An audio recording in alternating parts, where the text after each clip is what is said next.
Hi dear students, so let's continue with recombinant DNA technology. Why do we need to manipulate DNA? Okay, of course, DNA is being present naturally in every different organism, but why do we have to artificially engineer or do a genetic engineering? So let's come into some aspects by which we are being benefited by recombinant DNA technology in this particular session. One example which I would like to cite here is the presence of GM crops, genetically modified crops. We have heard about different types of varieties, like you have crops which will contain extra genes for a new and a useful characteristic. What characteristics can we add to the plants by genetic engineering? It could be sometimes pest resistance, it could be frost resistance, disease resistance, herbicide resistance, drought resistance, and longer shelf life. So, various other properties which are being useful for the crops could be genetically engineered and incorporated into the crops so that they would get better properties. Now, coming to the pest resistant crops, now you have potatoes. They can be genetically modified, so they are toxic to pests such as Colorado beetle. Okay, Colorado beetle is something which infests the potato plant and affects its uh, productivity. So, the gene for a powerful bacterial toxin is added to the potato plant. And if if the Colorado beetle tries to eat the potato plant, it is being killed by the toxin. So, as a result, what happens? As a result of that, what happens? The productivity of the potato plant is being found to be increased. So, that is an example of a pest-resistant crop which is being developed with genetic engineering. And you can also have frost-resistant crops. The crops can be genetically modified so that they become resistant to the adverse environmental conditions.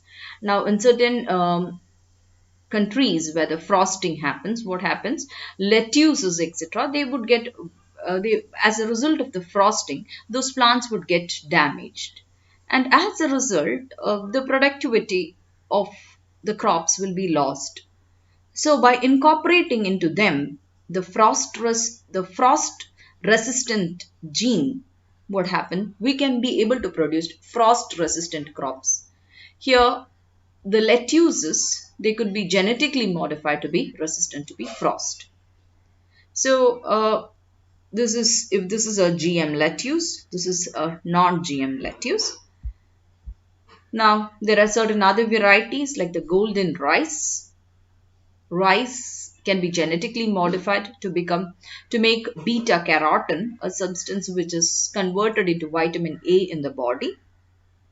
And the color of the rice here, it indicates how much more beta carotene it contains. The GM rice here is called the golden rice because it will it has already what it is able to it has already having a gene which is responsible for the conversion of beta carotene. That is, beta carotene will be produced by this particular rice, and that beta carotene can be converted within the body into vitamin A. So, in the normal rice, if it is white in color like this, if a genetically modified rice or the golden rice it is modified, and this golden rice can produce beta carotene, which can be further converted into vitamin A in the body, and thus we can help to fight the vitamin A deficiency and blindness in developing countries. And this golden rice was mainly been produced by Agrobacterium. It is a result of the effort to develop rice varieties that produce pro-vitamin A or the beta carotene as a means of alleviating the vitamin A deficiencies in the diets of poor as well as the disadvantaged people in the developing countries. And because the traditional varieties, they normally do not contain the provitamin A, the transgenic varieties do contain the provitamin A. You can also have properties such as insect resistance. Now, you have heard about BT cotton, right?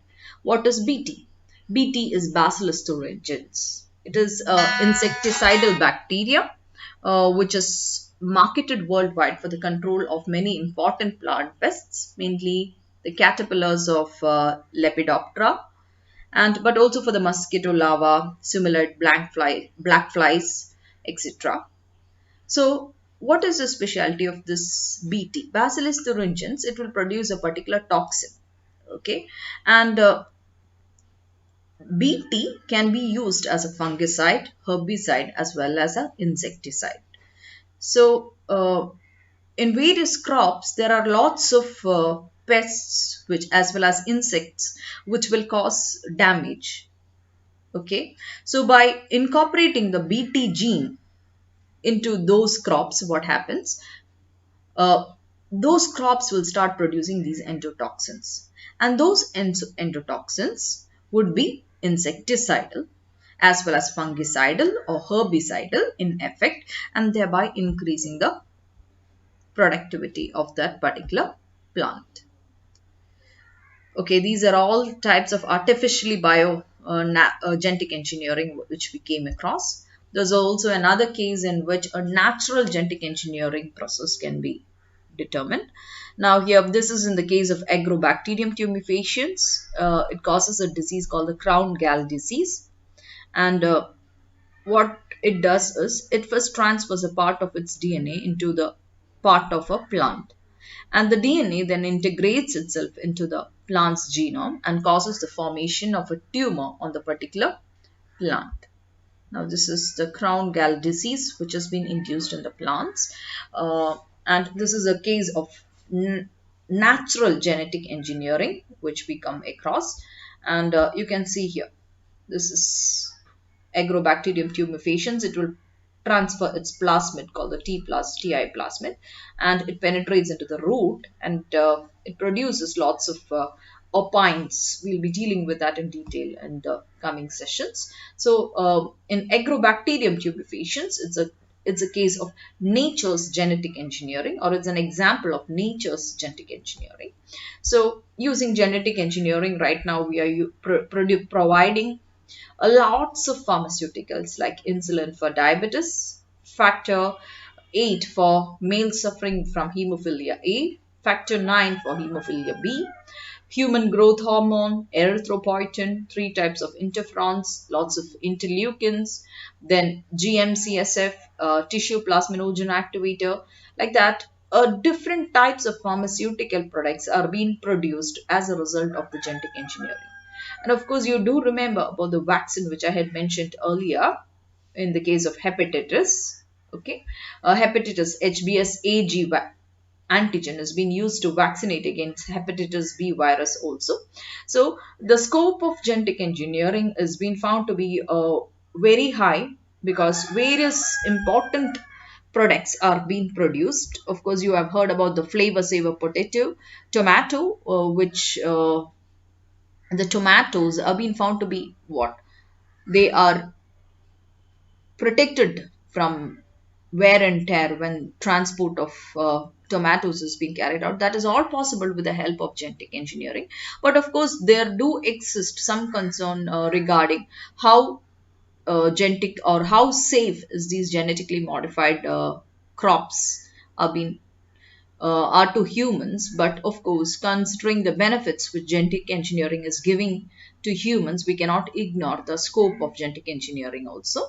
So we'll be continuing with the various elements of genetic engineering, the various vectors and all techniques which we use for genetic engineering in detail in the coming sessions.